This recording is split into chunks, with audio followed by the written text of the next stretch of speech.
Halo, Assalamualaikum warahmatullahi wabarakatuh.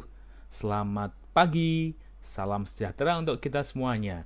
Bertemu kembali dengan channel Mengerti Ekonomi. Kali ini kita akan membahas materi dan soal SIMAK UI, khusus elastisitas harga permintaan. Sebelum kita lanjutkan, jangan lupa like, share, and subscribe. Terima kasih. Oke, langsung aja. Nomor 1. Konsep elastisitas harga permintaan mengukur A. Kemiringan kurva permintaan, B. Jarak pergeseran kurva permintaan akibat perubahan harga, C. Jumlah pembeli di pasar, D. Perubahan harga barang, E. Sensitivitas jumlah permintaan akibat perubahan harga. Oke, sebelum saya mulai jawab ya, nah, apa sebenarnya elastisitas harga permintaan itu? Nah, ada kata-kata elastis, sesuatu yang sifatnya adalah lentur gitu ya. Berarti ini ada semacam yang mungkin bisa berubah. Nah, apa yang berubah sebenarnya? Di sini yang berubah adalah barang yang diminta, barang yang akan dibeli. Ya, kenapa barang yang dibeli itu berubah? Itu otomatis ada penyebabnya. Ya, salah satu penyebabnya adalah harga barang itu sendiri. Nah, sejauh mana tingkat respon atau tingkat sensitivitas perubahan barang yang diminta itu akibat perubahan harga barang itu sendiri, itulah yang disebut dengan elastisitas harga permintaan. Nah, contoh misalnya nih, ya ada barang misalnya handphone yang bagus banget gitu ya. Ya, banyak orang pengen beli ya. Harganya sih lumayan mahal gitu kan. Nah, ketika harga berubah katakanlah sedikit cuma 20% gitu aja, itu ada kemungkinan responnya adalah luar biasa. Karena barang tersebut barang yang banyak orang yang menginginkan. Nah, itulah yang namanya tingkat elastisitasnya. Beda lagi mungkin misalnya beras atau kebutuhan pokok. Ketika harga berubah, apakah kira-kira kemudian orang tidak membelinya? Tentu saja tidak, karena kebutuhan pokok. Berarti artinya barang tersebut tidak begitu sensitif. Nah, jadi apa sebenarnya ini? Kita lihat penjelasan materinya ya. Elastisitas harga permintaan adalah tingkat sensitivitas perubahan jumlah barang yang diminta akibat perubahan harga barang itu sendiri. Berarti ini ada dua variabel. Variabel yang pertama adalah jumlah barang. Itu persentase delta Hi. Yang ini kan persentase. Nah, kemudian ada perubahan harga barang, berarti persentase delta P, itu dirumuskan semacam itu. Jadi nanti rumus elastisitas permintaan ini bisa dirumuskan adalah E sama dengan persentase delta Hi per persentase delta P, atau E sama dengan P1 per Q1 dikali delta Hi per delta P.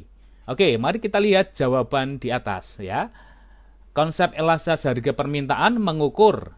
Nah, oke, bisa Anda lihat di situ sudah pasti jawabannya adalah yang apa? Yang E ya, sensitivitas jumlah permintaan akibat perubahan apa? Harga. Ya, itu adalah materi tentang konsep dasar tentang elastisitas harga apa? Permintaan. Kalau kita lihat jawaban yang lain itu ya jauh sekali ya. Contoh misalnya yang A ya, kemiringan kurva permintaan itu kan gradien, ditunjukkan oleh gradien ya.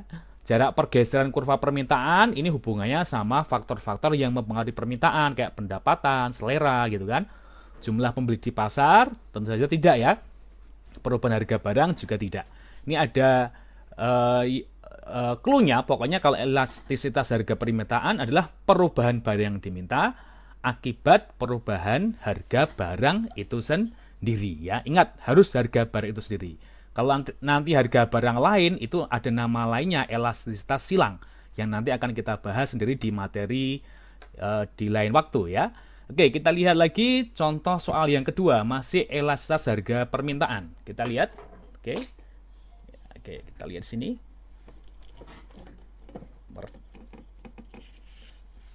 Oke, kita lihat ya.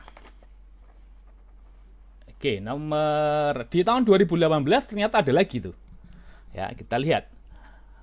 Permintaan suatu barang dikatakan inelastis sempurna ya, inelastis sempurna jika koefisien elastisitasnya adalah sama dengan titik-titik A1, apakah B 0, C tak terhingga atau tak terdefinisikan ya, yang D min setengah, yang E min 0,25.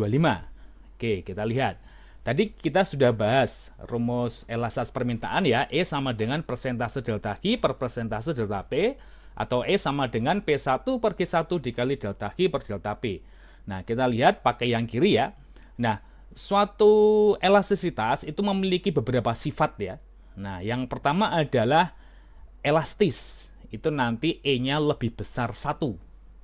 Nah, tentu saja kalau berdasarkan rumusnya di situ ya, Anda lihat ya, bahwa ini nanti akan terjadi E lebih besar 1 kalau persentase delta Q-nya, nah yang atas itu ya, lebih besar dibanding persentase delta P. Tentu saja akan lebih besar apa? 1 kan gitu. Dengan catatan bahwa tidak 0 ya. Misalnya 5 bagi 1, 4 bagi 1, 4 bagi 2 ya. Pembilangnya lebih gede dibanding penyebutnya. Itu pasti akan E-nya lebih besar apa? 1 kan gitu.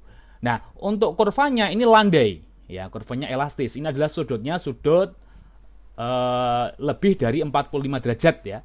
Nah, kenapa? Jadi perubahan Hi itu lebih besar dibanding perubahan apa? P. Jadinya Hi itu kan yang sumbu horizontal ya. P sumbu vertikal. Jadi perubahan Hi lebih besar, lebih banyak kan gitu kan. Maka landai kan gitu. Yang kedua adalah inelastis. Nah, kalau inelastis itu adalah E kurang dari 1.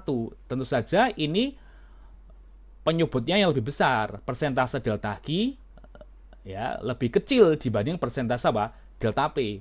Nah, ini nanti kurvanya adalah lebih curam ya, kurang dari 45 derajat. Ya, oke. Oh ya, untuk yang A itu yang elastis ini kecenderungannya terjadi untuk barang mewah.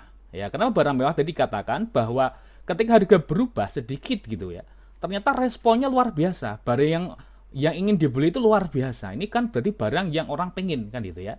Tapi kalau yang bawah kecenderungannya untuk barang kebutuhan pokok. Ya, jadi harga berubah banyak, Q-nya perubahannya dikit. Artinya nggak begitu direspon. Kenapa? Orang tetap makan beras, kan gitu ya. Oke, kemudian yang ketiga ini ada unitary elastisitas atau uniter gitu ya. Ini adalah persentase delta Q-nya sama dengan persentase delta P, maka sudutnya ini adalah 45 derajat. Ini menunjukkan segitiga sama kaki gitu ya, kalau digambarkan secara matematis. Kemudian yang D ada yang namanya elastis sempurna. Nah, ini persentase delta P-nya sama dengan 0. Jadi nanti penyebutnya adalah 0. Ingat, semua bilangan dibagi 0 adalah tak terhingga, tak terdefinisikan. Bukan 0 ya. Hati-hati, banyak orang kalau biasanya bagi 0, 5 bagi 0, 0, 4 bagi 0, 0. Salah gitu ya. Ya, jadi kalau 0 di bawah adalah tak terdefinisikan, tak terhingga. Kemudian untuk yang E, kondisi inelastis sempurna. Nah, ini ya. Ini nanti persentase delta Q-nya adalah yang 0, yang atas yang 0. Jadi jumlah barangnya tidak berubah. Ya, harga naik berapapun permintaannya tetap. Ya, jadi kalau 0 di atas, 0 dibagi berapapun hasilnya adalah 0. Ya, jadi E sama dengan 0 adalah inelastis apa? Sempurna. Ini untuk barang semacam apa ya? Sumber daya alam ya, karena jumlahnya yang terbatas ya, yang relatif tetap kan gitu kan. Maka artinya permintaannya adalah bersifat inelastis sempurna. Oke, bisa kita lihat ini jawabannya sudah jelas banget nih ya, karena ini dikatakan inelastis apa? Sempurna ya, maka jawabannya adalah E sama dengan apa? 0. Ya, jawabannya adalah B. Ya, gampang. Oke. Lanjut lagi soal yang ketiga. Nah, kita lihat soal yang ketiga.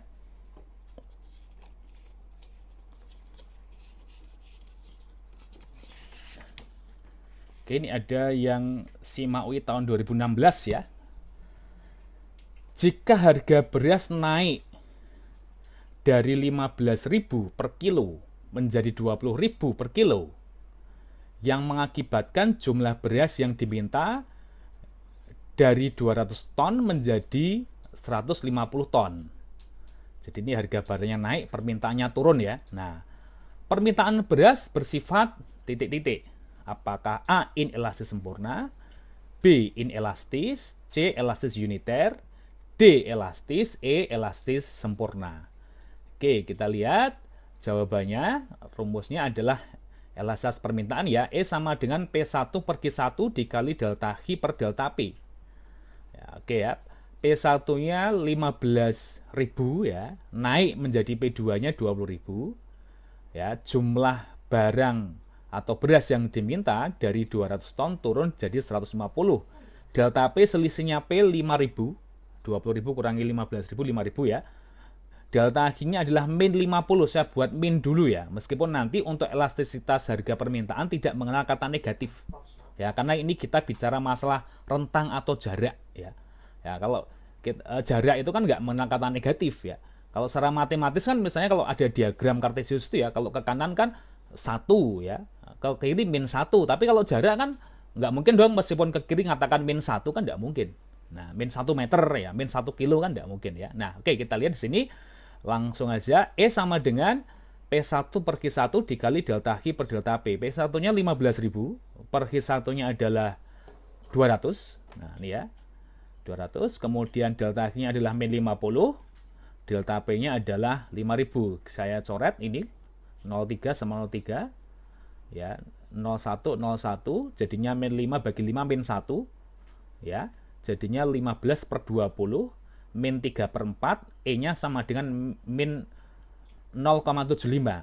Negatif ini menunjukkan bahwa ini adalah elastisitas dari permintaan, bukan penawaran ya. Kalau penawaran nanti jadinya positif. Tetapi karena kita bicara masalah rentang atau jarak, negatif diabaikan. Jadinya E-nya adalah 0,75 pecahan. Ya, E kurang dari apa? 1. Namanya adalah apa? Inelastis ya. Jadi jawabannya adalah apa? B. Ya, mengingatkan kembali untuk yang E lebih besar 1 namanya elastis gitu ya. Ya, ini kalau misalnya kita lihat nih yang dimakan huruf E ini depannya juga E gitu ya. Nah, nggak ilmiah sih tapi bisa untuk jadi apa ya? Ciri-ciri gitu ya. E kurang 1 yang dimakan angka 1 seperti huruf I ya, inelastis gitu ya. Sama dengan 1 kamu ingat kata-kata uni ya. Nah, uni itu kan menjadi 1 sama dengan 1 ya. E sama dengan tak terhingga. Nah, ini depannya E, ini kayak huruf S juga ya, elastis sempurna. E sama dengan 0, ini sisanya ya, inelastis sempurna. Jadi jawabannya adalah apa? Yang B ya, inelastis. Oke, sampai sini dulu. Terima kasih. Semoga bermanfaat. Sukses selalu ya. Jangan lupa subscribe. Terima kasih. Assalamualaikum warahmatullahi wabarakatuh.